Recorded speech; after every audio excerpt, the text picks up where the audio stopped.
السلام علیکم ورحمۃ اللہ وبرکاتہ۔ تو اس میں حصے دیے گئے ہیں۔ ایک حصہ الحمدللہ مکمل ہو گیا ہے 6-7 ریڈنگ میں۔ تو تربیت اولاد کے بنیادی اصول اس کا ایک پارٹ ہے جو میں اب شروع کر رہی ہوں۔ بسم اللہ الرحمن الرحیم۔ ربی ھب لی من لدنک ذریۃ طیبۃ انک سمیع الدعاء۔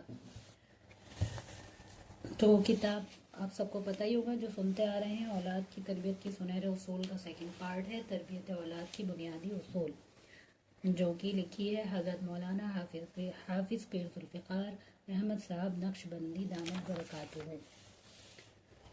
بچے کے لیے کیا مانگے؟ سب سے پہلے انہوں نے اقتباس دیا ہوا ہے تو وہ بھی میں پڑھتی چلوں۔ بچے کے لیے کیا مانگے؟ بچے کی تربیت کے سلسلے میں 2 دعائیں خاص طور سے مانگیں۔ دعا میں 2 باتیں ہوتی ہیں۔ ایک دعا تو یہ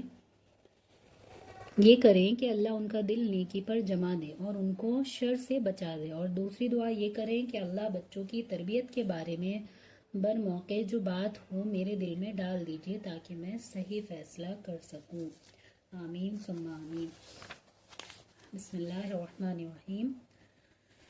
تو شروع کرتی ہوں۔ اعوذ باللہ من الشیطان الرجیم، بسم اللہ الرحمن الرحیم۔ ربی ھب لی من لدنک ذریۃ طیبۃ انک سمیع الدعاء۔ سبحان ربک رب العزۃ عما یصفون وسلام علی المرسلین والحمد للہ رب العالمین۔ اللہم صلی علی سیدنا محمد وعلی آل سیدنا محمد وبارک وسلم۔ اللہم صلی علی سیدنا محمد وعلی آل سیدنا محمد وبارک وسلم۔ اللہم صلی علی سیدنا محمد وعلی آل سیدنا محمد وبارک وسلم۔ تربیت کے لیے بنیادی بات۔ آج کی مجلس میں اولاد کی تربیت کے 12 سنہرے اصول بتائے جائیں گے۔ ان اصولوں میں سے ہر ایک کو جاننے سے پہلے یہ جان لیں کہ ان پر عمل کا اچھا نتیجہ تبھی نکلے گا جب گھر کا ماحول سازگار ہوگا۔ اس کی مثال یوں سمجھیے کہ اگر آپ کے پاس کوئی بیج ہے اور آپ چاہتی ہیں کہ اس کو زمین کے اندر بو دیں تو اس کے لیے موسم کا صحیح ہونا بھی ضروری ہے۔ اگر سخت سردی ہو، سخت گرمی ہو تو ایسے میں اگر بیج بو بھی دیے جائیں تو وہ نہیں اگیں گے، حالانکہ آپ نے پانی بھی دیا، ضروریات بھی پوری کی، مگر موسم کے صحیح نہ ہونے کی وجہ سے وہ پودا اگ نہ سکا۔ اسی طرح بچے کی تربیت کے لیے اگر گھر کے ماحول کا موافق ہونا بے انتہائی ضروری ہے۔ اگر گھر کا ماحول موافق نہیں ہوگا تو آپ جتنی بھی کوشش کر لیں بچے کی تربیت نہیں ہو سکتی۔ گھر کا ماحول کیسے موافق ہوگا؟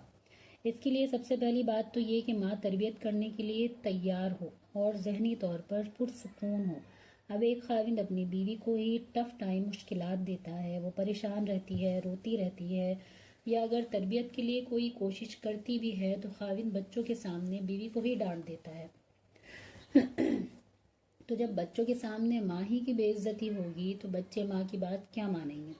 اس لیے یہ خاوند کی ذمہ داری ہے کہ بچوں کی نظر میں ماں کا ایک مقام بنائے، بچوں کو یہ احساس ہو کہ یہ با اختیار ماں ہے، جو کہے کہ وہ ہو جائے گا، اور اگر بچوں کے سامنے ماں پر ہی ڈانٹ پڑتی رہے تو بچے بھی اس ماں کا کہنا نہیں مانیں گے۔ اس لیے سب سے پہلا کام یہ ہے کہ خاوند اپنی بیوی کو پورا سپورٹ دے، پوری تائید کرے، تاکہ بچوں کے ذہن میں یہ بات بیٹھے کہ امی جو کہہ رہی ہیں وہ بات ماننی ہے۔ اور دوسری بات یہ، خاوند اپنی بیوی کو خوش رکھے۔ اگر بیوی کو ہی پریشان رکھے گا اور وہ اپنے ہی مسائل میں الجھی رہے گی تو بچوں پر کیا توجہ دے گی؟ آج کل اکثر بچوں کے بگڑنے کی وجہ ماں کی بے سکونی ہے، چاہے ماں کو ساس نے بے سکون کیا ہو یا خاوند نے بے سکون کیا ہو یا کوئی اور وجہ ہو۔ بے سکون ماں اپنے بچوں کی تربیت پر توجہ نہیں دے سکتی، لہٰذا موافق ماحول بنانے کے لیے شرط ہے کہ ماں پرسکون اور خوش ہو، اور اگر وہ کوئی بات کہے تو اس کو اپنے خاوند کے گھر والوں کا سپورٹ ملے۔ کئی مرتبہ ایسا ہوتا ہے کہ میاں بیوی کے اپنے ہی درمیان ڈفرینسز، کنفیوژن، اختلافات اور کشیدگی ہو جاتی ہے۔ اب ماں کچھ کہہ دیتی ہے، باپ کچھ کہہ دیتا ہے، تو ایسی صورتحال میں میاں بیوی کو چاہیے کہ وہ الگ بیٹھ کر آپس میں تبادلہ خیال کر لیں اور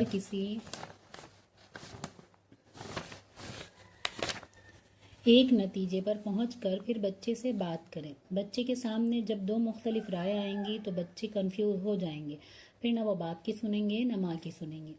کئی جگہ پر یہ دیکھا گیا ہے کہ بچوں کے سامنے ہی میاں بیوی جھگڑا شروع کر دیتے ہیں، اور ایک بڑی مصیبت یہ ہوتی ہے کہ شادی کے کئی سال تک یہی طے نہیں ہوتا کہ گھر میں بات کس کی مانی جائے گی۔ بیوی چاہتی ہے کہ میری ہر بات مانی جائے، میاں چاہتا ہے کہ میری ہر بات مانی جائے۔ تو اصول اس میں یہ ہے کہ میاں بیوی دونوں کو اللہ کی بات ماننی چاہیے۔ جب دونوں اللہ کی بات مانیں گے تو آپس میں اتفاق ہو جائے گا، اپنی اپنی منوائیں گے تو پھر یہ جھگڑا ساری عمر چلتا رہے گا۔ تاہم دستور تو یہی ہے کہ گھر خاوند کا ہوتا ہے اور اللہ تعالیٰ نے اسی کو گھر کا بڑا بنایا ہے، تو جیسے اس کی منشا اور مرضی ہو بیوی اسی طرح تربیت دے۔ اگر کوئی معاملہ ہو تو اس کو بچوں سے ہٹ کر آپس میں بات کرنی چاہیے۔ یہ خاوند کی بھی ذمہ داری ہے کہ بیوی کی بھی ذمہ داری ہے۔ کئی جگہ پر دیکھا گیا کہ خاوند یہ سمجھتا ہے کہ تربیت تو بیوی کی ذمہ داری ہے۔ ہم نے مانا ہے کہ بیوی کی ذمہ داری ہے، مگر بیوی کو سپورٹ اور مدد کی ضرورت ہے، اس لیے خاوند کو چاہیے کہ اس کو بیک اپ تعاون کرے، اور بیوی کی ذمہ داری ہے کہ بچوں کی نظر میں باپ کی عظمت کو بٹھائے، ان کو سکھائے کہ یہ تمہارے ابو ہیں۔ تو خاوند بچوں کی نظر میں ماں کی عظمت بنائے اور بیوی بچوں کی نظر میں باپ کی عظمت کو پیدا کرے، پھر بچے ماں باپ دونوں کی باتوں کو مانیں گے۔ کئی جگہ پر دیکھا گیا کہ میاں بیوی دونوں اپنے بچوں کی اچھی تربیت کرنا چاہتے ہیں، مگر گھر کا ماحول موافق نہیں ہوتا۔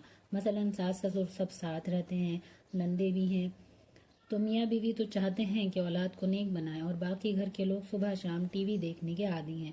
اب یہ ایک مصیبت بن گئی، ماں باپ بچے کو کمرے میں روک نہیں سکتے، اور ذرا باہر نکلیں تو گانے کی آوازیں اور اسکرین کے اوپر حرکت کرتے ہوئے جسم بچے کو نظر آتے ہیں، تو بچہ ادھر کھینچتا ہے۔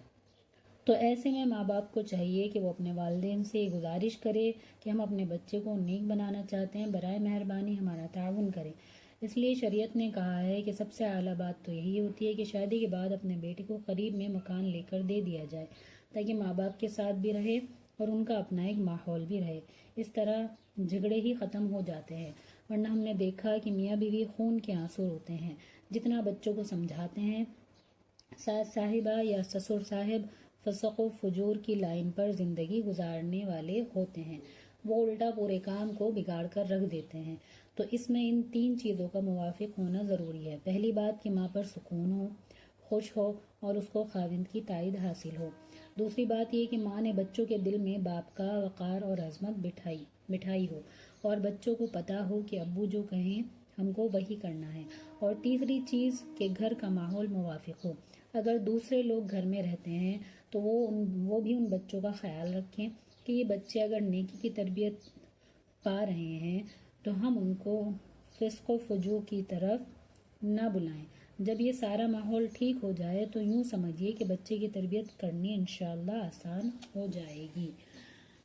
تو یہ میں یہیں ختم کرتی ہوں، آگے انشاءاللہ ریڈنگ میں آپ سنتے رہیں گے۔ چینل کو سبسکرائب کرتے چلیں، پسند آ رہی ہے ریڈنگ تو لائک کریں، کوئی کمی بیشی ہے تو مجھے گائیڈ کریں، اور اپنے دوست احباب تک جن کو ضرورت ہے فیمیلز میں ان کو یہ چینل شیئر کریں۔ اللہ حافظ، فی امان۔